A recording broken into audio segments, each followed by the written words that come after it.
An earthquake coming in at a magnitude 3.7 struck Utah south of Salt Lake City at 0509 hours local time, according to a preliminary report from the United States Geological Survey (USGS). This was enough to be felt by plenty of people in the region, and as a result the tricky trembler is trending on social media. There's absolutely nothing to worry about here. There has been no reports of infrastructural damage, and it's very unlikely there will be. This quake, which appears to be nearest to the city of Bluffdale, was of a fairly low magnitude, but just powerful enough, and at 8 kilometers, 5.5 miles, shallow enough to be felt by people. Remember, magnitude isn't everything. Interestingly, it was also preceded by a smaller earthquake, coming in at a magnitude 3.2 a few minutes beforehand. If the 3.7 event turns out to be the most powerful in the sequence, then this 3.2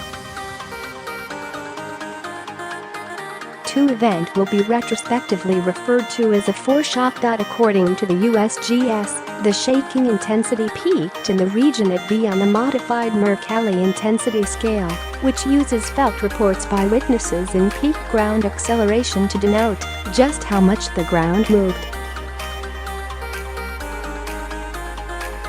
A V ranking denotes moderate shaking and very light damage, if any at all. So, again, nothing to fret about. Unlike, say, California, where felt quakes aren't really that unusual, Utah isn't known for its earth-shaking events, but as this trembler was enough to wake thousands of Utahns up at a rather inconvenient time, it's making several headlines. One particularly rattled fellow was woken up a bit too early on the day of his wedding.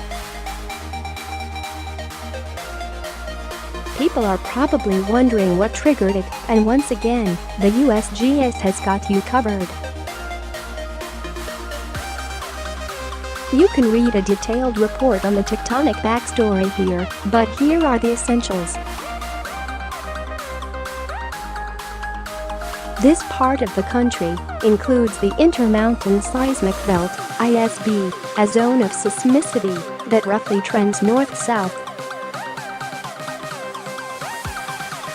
Its quakes can identified as far back as mid-19th century historical records, although the data here is a little patchy compared to what's been documented since the advent of modern quake documentation a century or so later.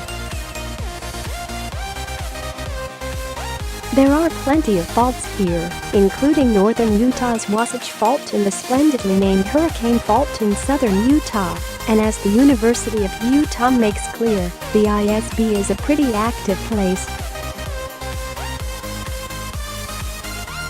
As part of their research into the seismic band, they are gathering historical data, news articles, personal accounts, photographs, scientific reports on it in an attempt to document how often it's capable of producing potentially damaging quakes above a magnitude 5.0. As you can see here, there have been dozens in the past century or so, and there will be more to come. These earthquakes, along with the far more numerous smaller magnitude events like today's, are known as intraplate earthquakes. That means that they are happening far from any tectonic plate boundaries and instead are occurring within the North American tectonic plate itself.